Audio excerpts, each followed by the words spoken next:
Sound வராது. இந்த டியூப்பில் போகிறதுங்க தெரியும். டியூப்பில் போகிறது பார்த்தீங்கன்னா பால் வரலாம், நம்ம கழட்டி எடுத்துக்க வேண்டியதான். ரொம்ப நேரம் ஒன்றாலும் ஒன்றும் ஆகாது உங்களுக்கு. மாட்டுக்கு ஒன்றும் ஆகாது. அதெல்லாம் இதாக வரும். அதுதான் அந்த பல்செட்டர் மாடலுங்கிறது.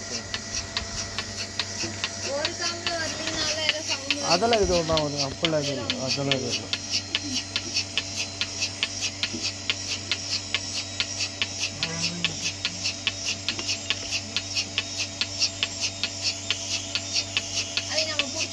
அதான் பிடிச்சி தவிர விட்டுருங்க. நான் விட்டுங்க, நான் டியூப் மட்டும் பிடிச்சிங்க. பழகிற வரைக்கும் கொஞ்சம் பிடிச்சிக்கலாம்.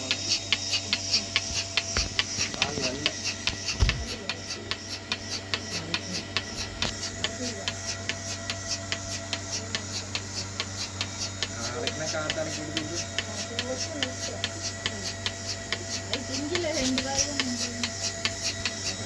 சத்தம் கேட்டு கேட்டுதான் கருத்து